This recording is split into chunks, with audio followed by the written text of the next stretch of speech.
Andi, ito bang resolusyon ay plano nilang isumite sa Department of Foreign Affairs o idediretso nila ito kay Pangulong Ferdinand Marcos Jr.? Yun, magandang gabi. Wala pang binabanggit ang Provincial Board kung itong resolusyon ito ay isusumiti nila sa Department of Foreign Affairs. At isa yan sa inaantabayan na natin itong ilalabas ng Provincial Board. Isang resolusyon nga ang inihain ng Provincial Board ng Palawan bilang pakikiisa sa pagtutol sa patuloy na pambubuli ng China at panghaharas sa mga barko ng Pilipinas.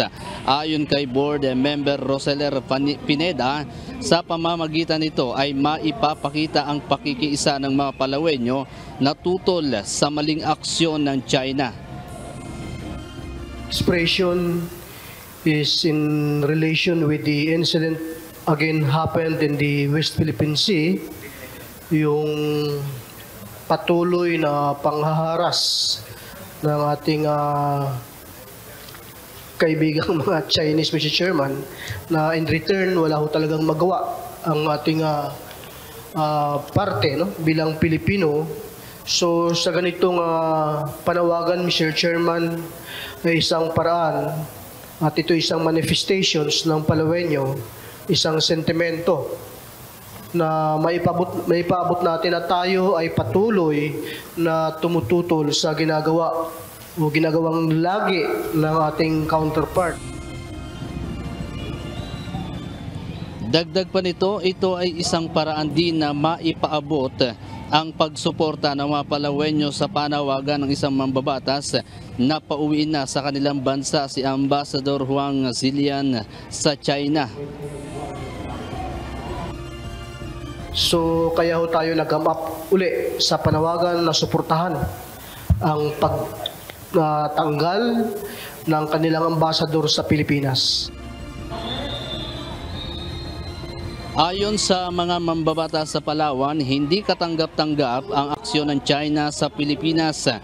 Ito lamang din umano ang nakikita nilang paraan para tutulan ang mga maling hakbang na ginagawa ng China sa Pilipinas. Ito'y kasunod ng panibagong harassment ng China sa barko ng Pilipinas sa Baho de Masinloc at sa Ayungin Shoal. Sinundan pa ito kahapon ang paghabol ng China sa barko ng atin ito koalisyon at sa ginawang shadowing. Sang-ayon naman ang ilang mga mambabatas sa resolusyon na inihain sa sesyon kanina sa Sangguniang Panlalawigan. Yan muna ang ating latest. Balik sa June. Andy, nung nakalipas ba na ginawang caravan ng atin ito coalition, nagbigay din ba ng suporta ang Palawan Board sa mga nagpunta dyan ng mga volunteer? June, sa ngayon wala pa tayong wala pang inilalabas din ng Provincial Board dahil kanina lang din sila naglabas ng resolusyon. Ito patungkol nga dito sa pagsuporta nila doon niya sa hinaing at dito nga sa inilabas na maaring itong ambassador ng China ay pauwi na. Pero doon sa binabanggit mo, June, kung may suporta sila dito sa ginawa ng atin dito coalition, ay isa yan sa inaantabayanan pa natin, June.